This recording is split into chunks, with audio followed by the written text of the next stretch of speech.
Hola y sean bienvenidos una vez más a Mentes Inconscientes.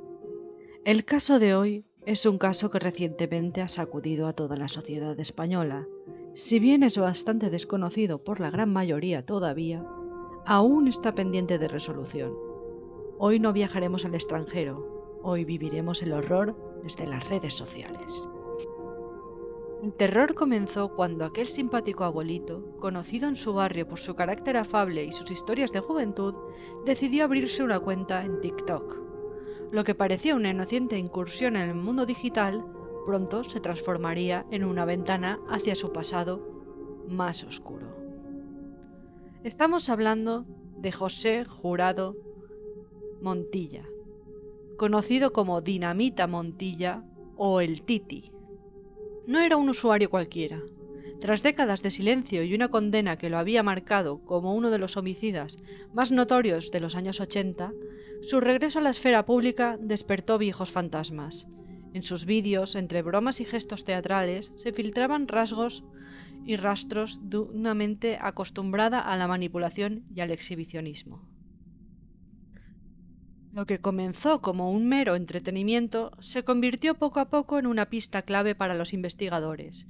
Su presencia digital reveló patrones de conducta, ubicaciones y vínculos que terminaron por situarlo en el centro de nuevas sospechas. Así es como la historia de Dinamita Montilla se reescribe no solo como un caso criminal, sino como un espejo de cómo las redes sociales pueden convertirse en un escenario de la repetición del trauma y la exposición del ego narcisista de un criminal.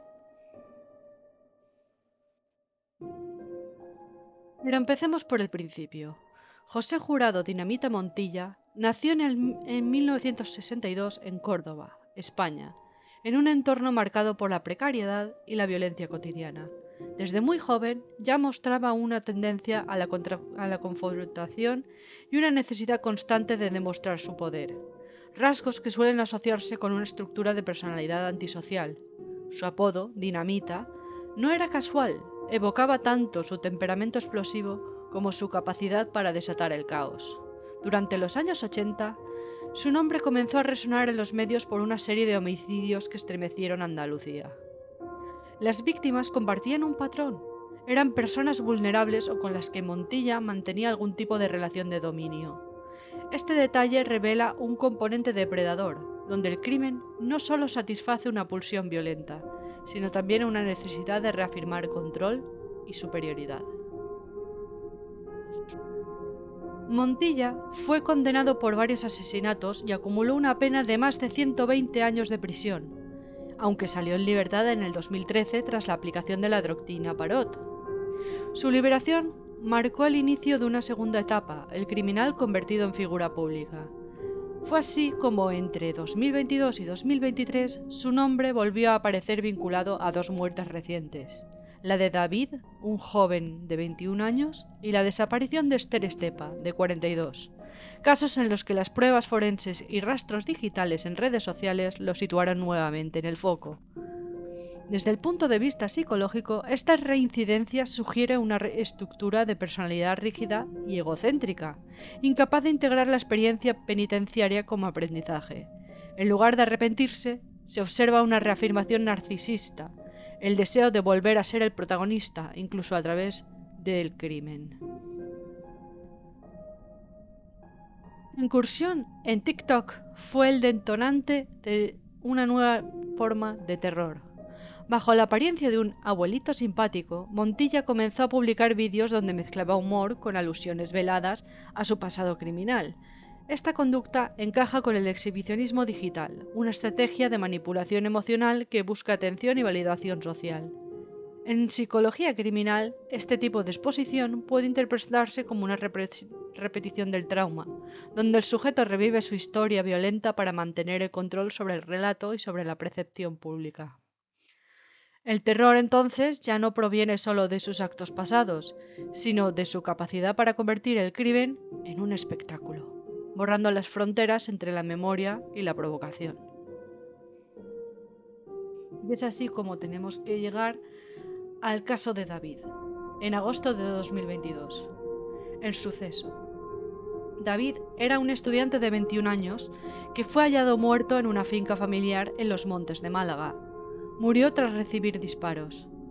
Aunque el crimen ocurrió en 2022, Montilla no fue arrestado hasta mayo de 2024.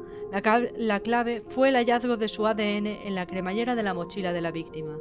David llegó a describir a su agresor a su padre antes de fallecer por el móvil, ya que al ser estudiante, el joven se sacaba un sobresueldo yendo todas las tardes a recoger algarrobas por los campos de Málaga. Y fue en una de esas tardes, en agosto de 2022, cuando advirtió por teléfono a su padre de que había un supuesto cazador al que había dado un trago de agua. Y fue entonces cuando describió a este cazador con la misma apariencia que José Jurado Montilla. Esther Estepa, de 42 años, desapareció en Gandía, Valencia, tras haber estado viajando junto con Montilla bastante tiempo, a quien conoció en un albergue. La familia siempre sospechó de él porque fue la última persona en verla y se enviaron mensajes desde el móvil de Esther que no parecían escritos por ella. Sus restos óseos, un cráneo y varios huesos fueron encontrados casi un año después, en junio de 2024, ocultos en un cañaveral de difícil acceso en la misma Gandía. Informes forenses recientes de noviembre de 2025 han concluido que Esther fue violada antes de ser asesinada, lo que podría elevar la acusación a prisión permanente revisable.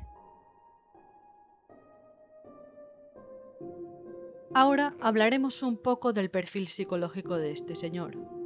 Montilla muestra rasgos compatibles con una personalidad psicopática: ausencia de empatía, manipulación afectiva, encanto superficial y una marcada tendencia al riesgo. Su conducta revela una baja tolerancia a la frustración y una necesidad constante de estímulo, lo que explica su regreso a la escena pública tras años de silencio. El caso también plantea una reflexión sobre la responsabilidad social y digital, cómo las plataformas pueden amplificar perfiles peligrosos y convertirlos en iconos de morbo o curiosidad, reforzando el ciclo de exposición y poder que alimenta al sujeto. También, desde una perspectiva psicológica, podemos encontrar varios patrones. Un patrón de conducta predatoria. Los informes periodísticos y judiciales describen un historial de homicidios separados en el tiempo y modus operandi variable, lo que sugiere una capacidad para planificar y ocultar conductas delictivas durante largos periodos. Esto es consistente con perfiles de agresores seriales que combinarían impulsos violentos con estrategias de evasión.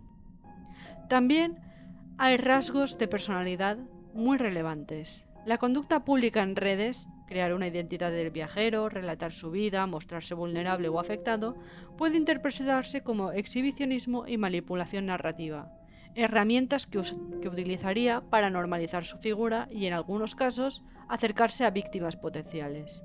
Estas observaciones son inferencias basadas en la evidencia mediática, no son diagnósticos clínicos.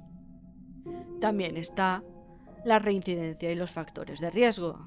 La liberación tras el cumplimiento parcial y la posterior imputación por nuevos crímenes reabren el debate sobre la evaluación de riesgo, seguimiento penitenciario y programas de reinserción para personas con antecedentes de violencia grave. Los estudios forenses subrayan que la ausencia de intervención adecuada y la falta de controles pueden aumentar la probabilidad de recaída en casos de alto riesgo.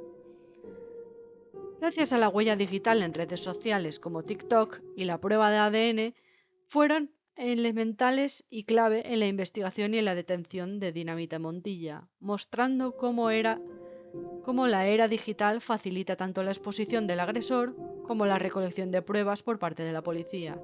Esto plantea nuevas dinámicas en la prevención y en la investigación criminal contemporánea.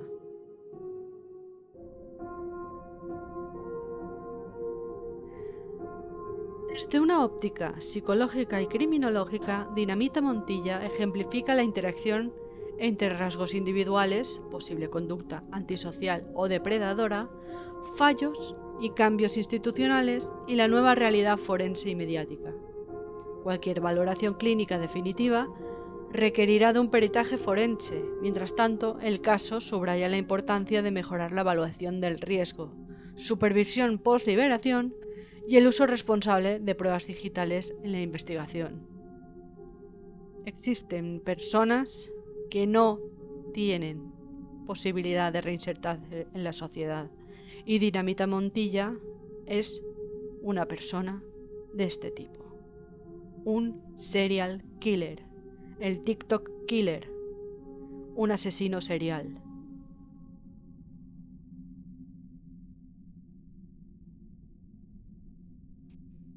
Y aquí culmina nuestro caso criminal de hoy. Seguiremos desgranando poco a poco los casos más oscuros de la Crónica Negra, sus localizaciones, sus protagonistas y sus mentes inconscientes. Vayan.